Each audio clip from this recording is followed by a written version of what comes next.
Здравейте отново! Аз съм Здравейте. Мария. Здравейте, аз съм Цецо. И за тези, които не са попадали в нашия канал, ние имаме планове да се прибираме към България след много години живот в Англия. Аз повече вече от 12 години, а пък ти повече от... Малко повече, 17. от 16-17. Да. Общо взето, някой ако не е гледал, може да се върне на предните ни видеа, да погледне основните причини, които ни доведоха до решението, че искаме да се прибираме към България. Основната цел на канала ни е всъщност да можем да дадем стимул на много хора по света, които имат някакви колебания за прибиране към България, да поемат... Да ме надъхаме! Да го направим малко по-енергично, че общо взето имахме коментари на предните видеа, че сме много заспали.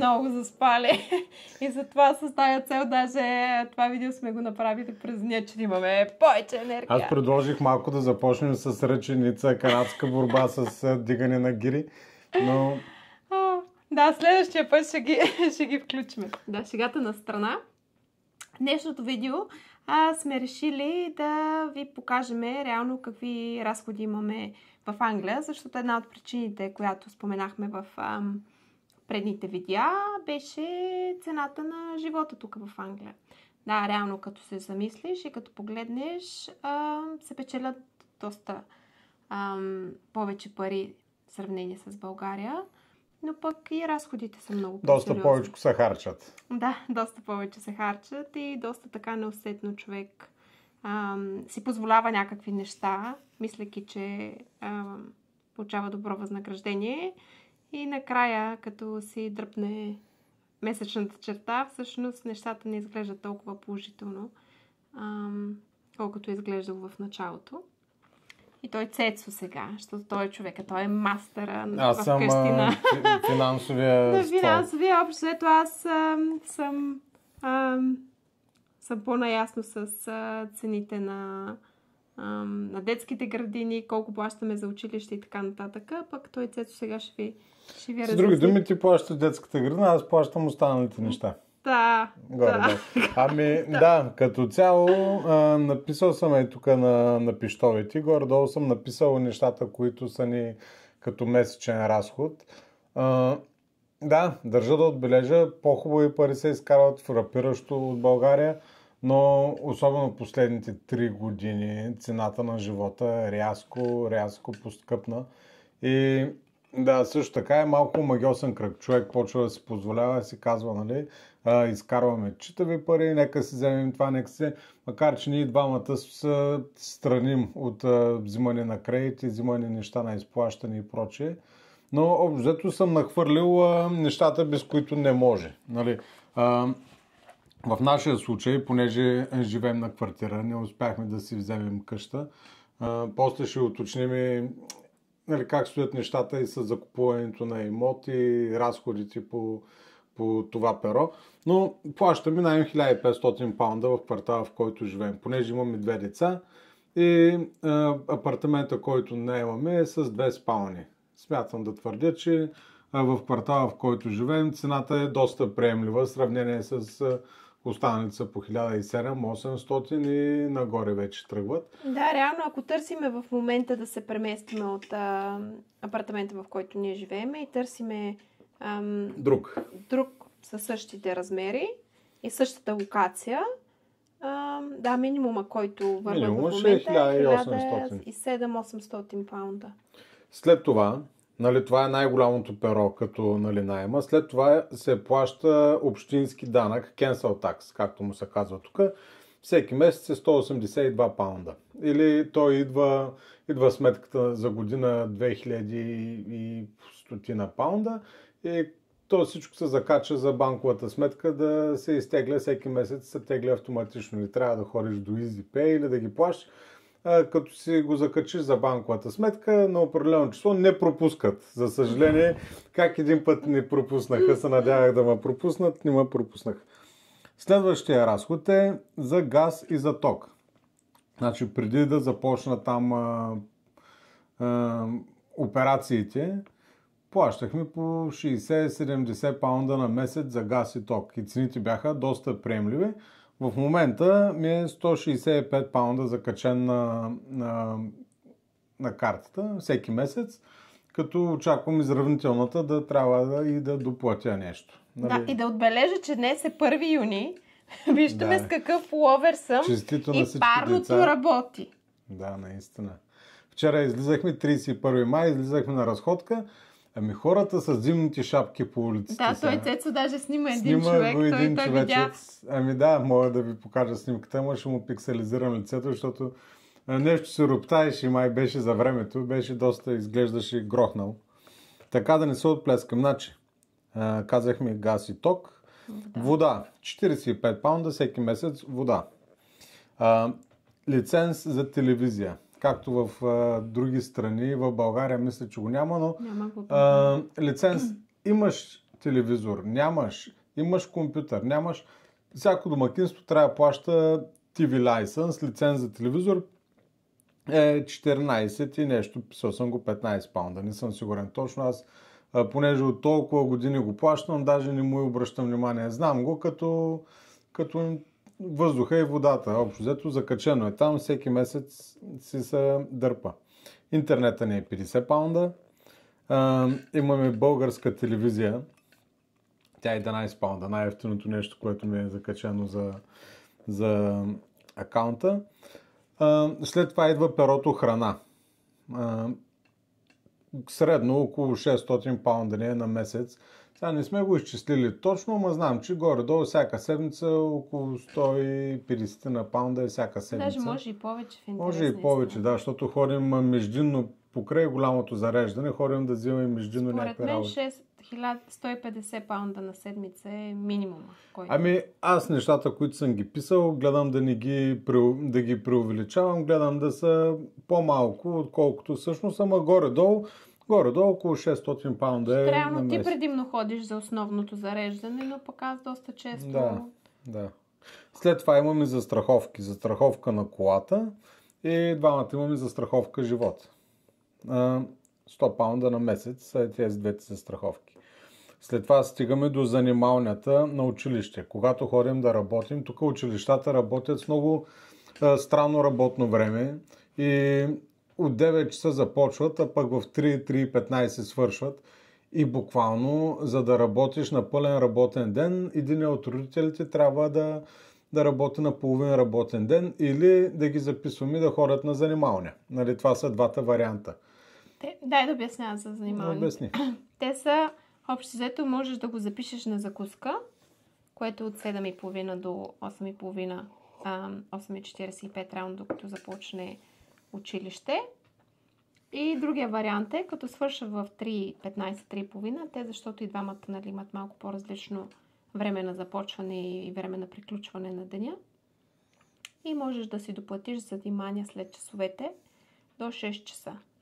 Тези две неща не са обвързани. Като цяло можеш да запишеш само закуска или само след обяда, като общо взето закуската е 6 паунда на дете, а пък след обяда занималнията е 12 паунда. Като общо взето, ако и двамата ходят на закуска и на следобяд, което е нормално за повечето родители, които работят на пълно работно време, е 18 паунда на дете. И това е, може би, един от най-евтините варианти. В момента мога да кажа, че разходите, които имаме покрай отглеждането на децата, са доста ниски. В сравнение с това, когато бяха по-манички, ходеха на частна детска градина, защото тук няма държавна детска градина. Всичките детски градини са частни. Тогава вече сумите бяха буквално сумата на найма ни. Горе-долу найма и детската градина това говорим на дете. Това говорим на дете. Нещо, което говориш, трябва да казваш, че става въпрос за едното, защото ние се борим с две. Ами да, те децата ни общо имат 3 години разлика. Реално, когато малкият трябваше да започва детска градина, големия вече беше в училище. Но плащахме детска градина за малкия, а пък плащахме занималния в училището за големия. Което пак има и предимства и недостатъци, защото да, сега в училището ни е по-евтино отглеждането на децата, Но пък в тукашните училища имат доста често почивки. На всеки 6 седмици учене имат минимум една седмица почивка. И реално хората като нас, които нямат баби, нямат някой страничен човек, който да им помага с отглеждането на Ние децата. имаме, ама не са покрай нас. Да, имам предвид хора, които да ни помагат в ежедневието. Да. Нали вече тогава нещата стават доста по-сложни. Има детегледачки, които тук в Англия се казва childminder.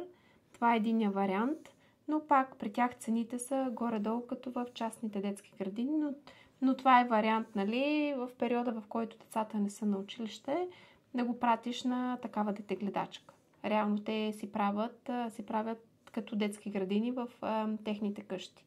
Но това е пак един допълнителен разход, който трябва да се вземе в напредвид.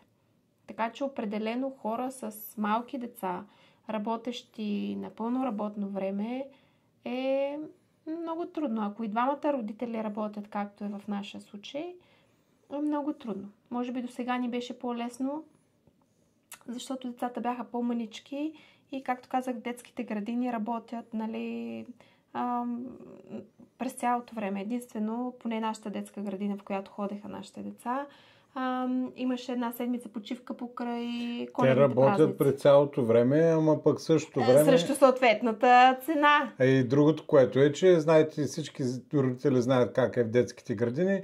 Ходи една седмица не ходи. Ходи една седмица, прехвърлят си вирусчета, една седмица не ходи. Да, това е друга тема. Не сме. Горе-долу, накратко, колко плащаме за занималния на месец? Много зависи, защото, нали, твоята работа е доста плаваща, но горе-долу между 400 и 500 паунда. Значи, горе-долу 400-500 паунда на месец ни е разхода занималния на децата покрай училището. За дрехи, то е много строго индивидуално, съм писал около 100-150 паунда. Сигурен съм, че ги прескачаме, понеже децата буквално всеки втори път, като тръгна да му обличам нещо, и ме е умаляло. Или е мъничко, или вече е скъсано. Да, ние добре, че са две момчета, че общо взето малко или много малкия, такава му е съдбата, че носи от на батко си някои неща, които, нали... Но пък той си мисли, че са новички. Не, те за него са новички. Да, той още не разбира, ама вече почна да разбира, вече като купим нещо на батко му. Да, и той веднага, къде е моето? И да, общо взето съм писал около 100-150 паунда. Сигурен съм, че ги прескачаме, даже може и двойно. Да, зависи от месеца. Сигурно си има месеци, които може да не купуваме нищо. Да, като цяло телефони, двамата сме с някакви стари телефонки, къде сме ги изплатили вече и плащаме 40 паунда само за неограничени минути интернет. 40 паунда общо на двамата. След това идва дизела за колата. Горе-долу, доста неикономична колата, ама около 150 на паунда на месец ни е разхода на дизел. Да. И може. След това тук въведоха такава такса ULEZ, де-факто за вредните емисии.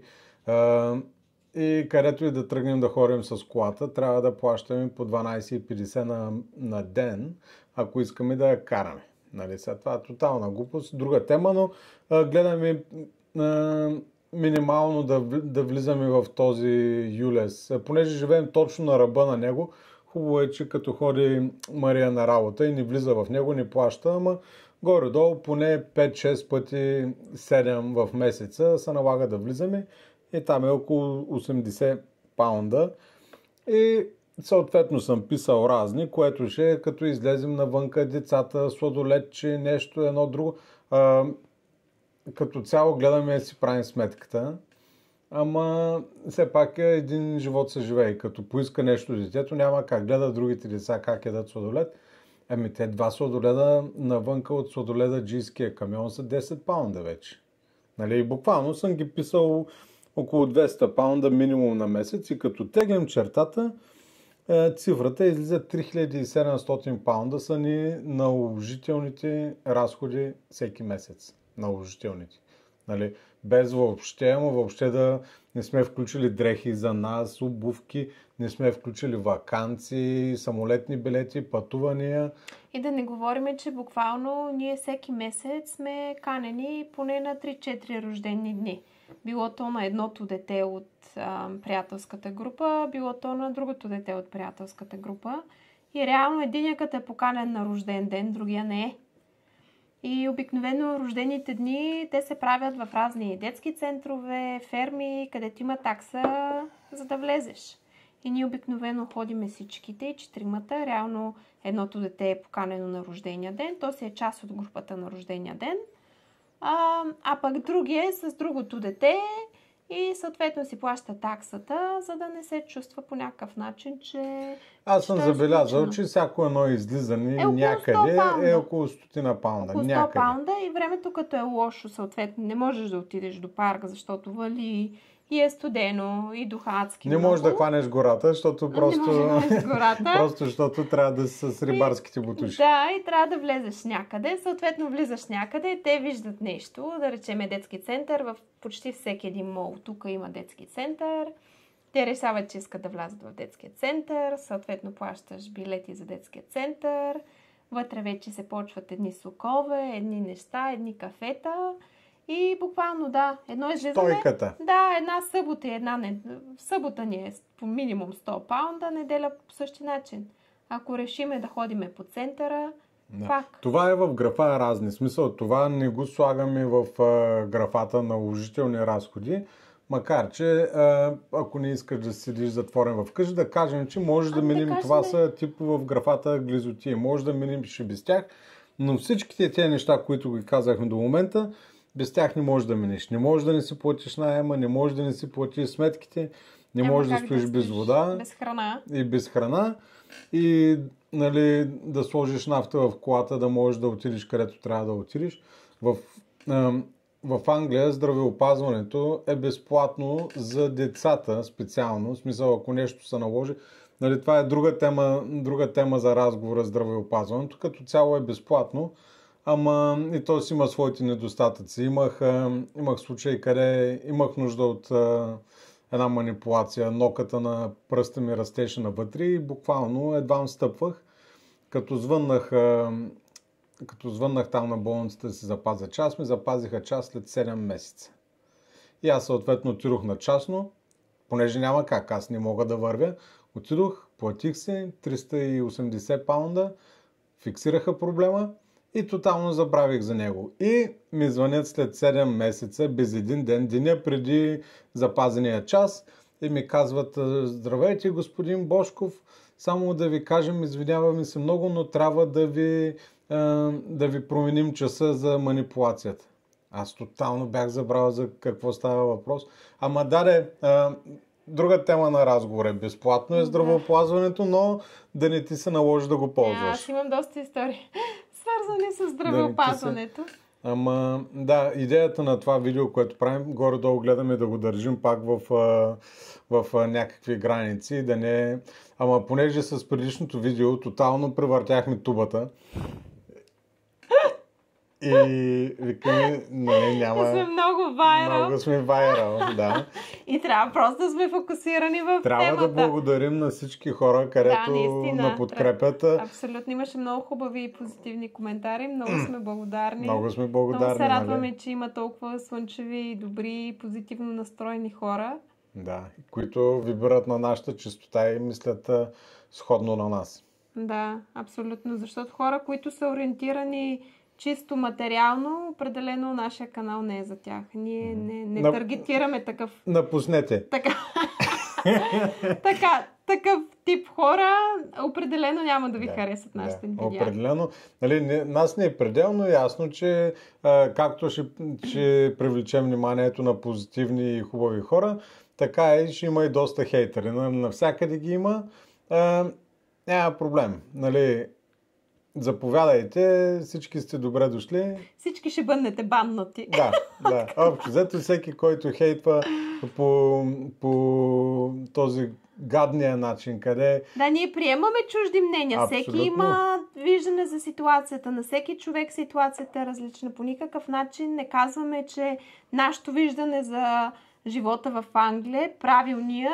Да, така сме го усетили. Споделяме нашия такава опит. е нашата опитност. По никакъв начин не казваме, че това е норма за всеки. По никакъв начин не искаме да обидиме някой с нашите заключения. Но пък както ние не обиждаме някой директно... Ще дам сравнение. Едно от нещата, които мен лично ме накара да предложа на съпругата ми да предприемем тази крачка е преди 4 години, точно преди пандемията, брат ми, който живя тук дълги години заедно с мен, дойдохме заедно, реши да си вземе семейство и да се прибере обратно в родината. И като се приберем и да го видим как те живеят, как децата им израстват, как си играят, как прескачат от едната къща в друга, една тумба, дечица, десетина, едните, другите влизат и излизат. И се сещаме се за детството, което ние имахме преди. Свободно, безгрижно. Тук като гледаме децата, всяко се е затворено в къщата, за да се разбереш едното дете да се види с другото, се правят едни уговорки с седмици, с месеци напреди. Буквално всеки си е затворен в неговата си кутийка и някакси го е страх да социализира. Отиваш примерно на детската площадка, всяко дете си играе отделно от другите. Не смеят едното да отиде при другото. Гледа майка си, дали майка му няма да му се скара. На нас не ни допада тая цялата ситуация. Да, и пак казвам, това е нашето виждане, и нашето мнение, нашата опитност, нашите заключения. По никакъв начин не ангажираме някой с това, което ние мислим или ни усещаме. Достатъчно сме смели да си кажем пред хората това, което мислим и това, което чувстваме. Много хора има, които биха мислили по същия начин, но не биха го споделили. С идеята, че да не бъдат нахейтени и нахранени от някой, че са неуспели и безделници, и загубеняци и прочее. Да, нали? това е някои от коментарите по някакъв начин искаха да си наложат мнението, че едва ли не ние не сме успели в Англия и това е основната реална причина, защо сме решили да се прибираме към България. Аз не знам по какъв начин хората определят успеха. За мен кариера, която работиш 20 часа от 24, не си виждаш семейството, не отделяш и 5 минути за лично време и да се наслаждаваш на неща, които ти харесват и които дават смисъл в живота, не мисля, че е някакъв успех. Но за някои хора това Но за е някои успеха. хора това е успеха. По никакъв начин не казвам, че тяхното мнение е грешно, но в моите виждания, че не това е успеха в живота. Да. И затова казвам, че общо взето точно хората, които смятат и техните виждания за живота са като нашите, са добре дошли в нашия канал, така че може да станат абонати, да харесват, да коментират. Удрете там камбани, мамбани, думкайте яко. Колкото повече станем, толкова по-интересни ще стават видеята и толкова по-информативни. Ама да, както казвам, след като превъртяхме тубата с предишното видео, продължаваме. Между другото ми се иска само да споделя и още една история, което много ни надъха да продължим, понеже зачудихме дали ще станем вайрал. Миналата седмица бяхме на дипломирането на големия ни син първи клас в българско училище. Ходеше събота в българско училище и съответно да си вземе дипломата за първи клас. Бяхме направили едно видео и имахме около 350 гледания. И отиваме там на празненството за завършване на първи клас, децата пеят, играят и идва една девойка, жена, момиче и ни вика: абе, вие не сте ли ютубърите? Не можа да повярвам. Нали? Това говорим, никой никъде не знае, че нещо сме почнали да правим. Видеото имаше 345 гледания. И в един момент напълно непознат човек идва до тебе и вика: познах във, вие сте там от YouTube, където правите видеята. И за мен лично това буквално граничеше с шанса да удариш лотарията. Нали? В смисъл да те види някой къде да те разпознае и той да е един от тези 340 гледания. Нали? Буквално граничи с невъзможното. Но да, за нас това беше като знак, че сме вайрал и че да продължаваме напред и тубата ще я превъртим още веднъж. Благодаря ви, че ни изглеждате. Да, че не изтърпяхте. Изтърпяхте. Добре, Всичко благодаря. добро. Всичко хубаво. Чао. Чао.